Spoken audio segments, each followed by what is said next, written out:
आप देख रहे हैं नेट्रिक न्यूज, साहस सच कहने का। छोटी सी उम्र में बड़े सपने देखने का शौक था भारत मां के इस सपूत को। सपना था देश की रक्षा के लिए प्राण न्यौछावर करने का। तभी तो शहीद होने से पहले खत में लिखा, मेरा ये खत जब तक आपके पास पहुंचेगा मैं आप सबको आसमान से देख रहा हूंगा। अगर मैंने फिर मनुष्य का जन्म लिया तो एक बार फिर सेना में भर्ती होकर देश के लिए लड़ना चाहूंगा। नई पीढ़ी को इस कुर्बानी के बारे में बताना चाहिए। पापा माँ, आपको गर्व होना चाहिए। तेरे दीपक की लौ कम न हो, इसलिए खूब बहाते रहे। एक माँ का बेटा देश के लिए हंसते हंसते शहीद हो गया। नाम था कैप्टन विजयंत थापर। सबसे पहले तो मैं ये कहूँगी कि 2018 में हम अपना 72वां स्वतंत्रता दिवस मना रहे हैं, 72nd इंडिपेंडेंस डे। सो मैं ये बताना चाहती हूँ कि इस आज़ादी के लिए हमारे स्वतंत्रता सेनानियों ने, लाखों स्वतंत्रता सेनानियों ने अपना बलिदान दिया और फिर उसी आज़ादी को आगे कायम रखने के लिए 1962, 1965, 1971, 1999 कारगिल युद्ध हुए। मैं आपको ये सिर्फ बताना मांगती हूँ कि इसी आज़ादी को उन्होंने कायम रखा। अभी हमारे देशवासियों की क्या ड्यूटी बनती है कि हम क्या करें। हम चाहते हैं कि हमारी भारत माता जो है वो कभी बीमार ना हो। और जैसे आप कह रहे हैं, मेरा बेटा जो है कारगिल युद्ध में शहीद हुआ था अपने देश के लिए, देश की रक्षा करते हुए। और जितने भी मैं आज सारे शहीदों की तरफ से मैं बता रही हूँ कि जिन्होंने अपनी जान इस देश के लिए कुर्बान कर दी, वो किसी they did not give their life for money और material gains. It was purely for the honour of their nation and इज्जत, रिस्पेक्ट फॉर देयर रेजिमेंट्स। सेना में विजयंत को सिर्फ 6 महीने ही हुए थे जब भारत पाकिस्तान के बीच कारगिल युद्ध छिड़ गया। विजयंत थापर भारत माता के लिए कुर्बानी देने वाले सबसे कम उम्र के जांबाज थे। राजपूताना राइफल्स 2 से थे कैप्टन विजयंत।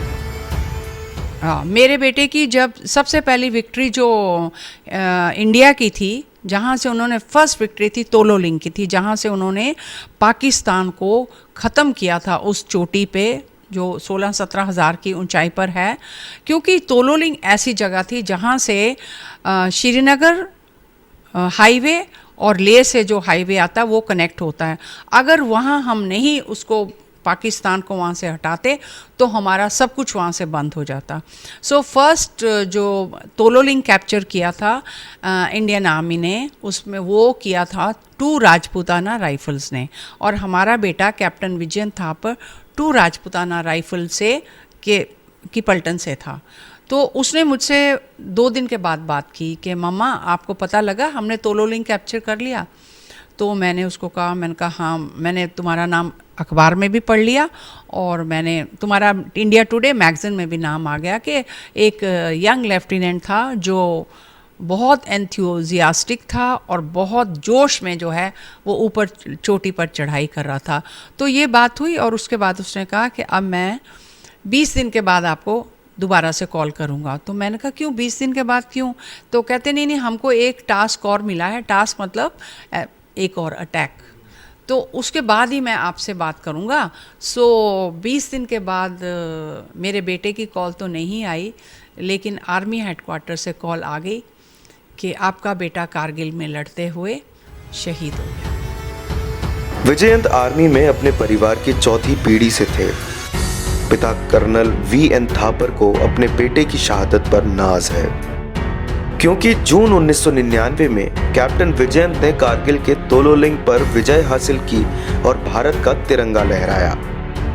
ये विजय भारत के लिए निर्णायक साबित हुई। आपके बेटे विजयंत थापर जी देश के लिए उन्होंने अपनी आहुति दे दी, तो क्या कभी आपको मलाल होता है कि उन्होंने अपनी आहुति देश के लिए दी है, या इसके अलावा जब उनकी याद आती है तो कौन सी बातें याद आती है? देखिए, उन्होंने जब ये आक्रमण किया था, जब उन्होंने अटैक किया था, तो वो बड़ी असंभव सी जगह थी जहाँ पे उन्होंने अटैक किया है। उसका विवरण देते हुए मेरे रोंगटे भी खड़े हो जाते हैं, क्योंकि मैं भी पुराना सैनिक हूँ, कर चुका हूँ ऐसे काम।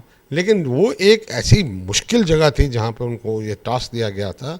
लगभग वर्टिकल स्लोप थी, 80 डिग्री की स्लोप थी, और कोई छुपाव के कवर वगैरह नहीं था, और एक ही डायरेक्शन थी अटैक की, दूसरी कोई डायरेक्शन नहीं थी।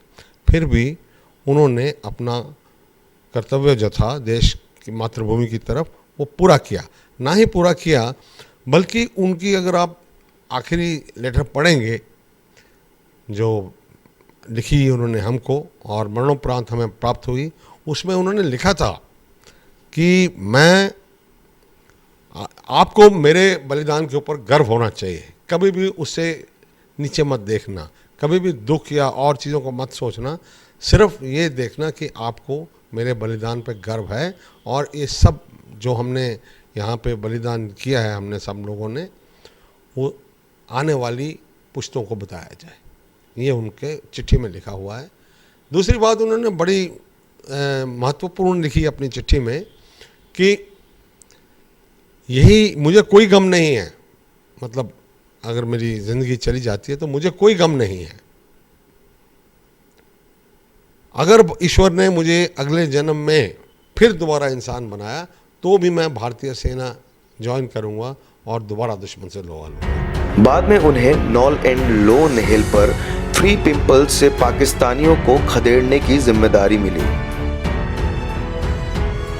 देखिए, मैं सिर्फ एक संदेश देना चाहूँगा, और वो संदेश ये है कि हमारा देश बहुत उन्नति कर रहा है। हमारा सब लोगों के सहयोग से ये उन्नति होती है। सवाल हर एक ने पूछना है कि मैंने इस देश को महान बनाने के लिए मैंने क्या किया, मेरा योगदान क्या है इस देश को आगे ले जाने के लिए, इस देश को अच्छा बनाने के लिए, इस देश में जो कमियां हैं उनको ख़त्म कर लिए मैंने क्या किया। बाकी लोग तो गलतियां ढूंढना तो बहुत आसान है, लेकिन उसके लिए आपने क्या किया, ये सवाल हर नागरिक को पूछना। जान की परवाह किए बगैर विजयंत आगे बढ़े और 3 पिंपल्स जीत भी लिया, लेकिन भारत माँ ने अपने सपूत विजयंत को खो दिया। सर हमारा रहे ना रहे, तेरा माथा चमकता रहे। मरणोपरांत कैप्टन विजयंत को वीर चक्र से सम्मानित किया गया। विजयंत के कमरे में उनकी शहादत की तस्वीरें और उनसे जुड़ी तमाम चीजें आज भी वैसे ही रखी हैं। तेरा महके हमेशा चमन। नेटरिक न्यूज के लिए नोएडा से कैमरामैन कमल के साथ वाजिद अली की रिपोर्ट।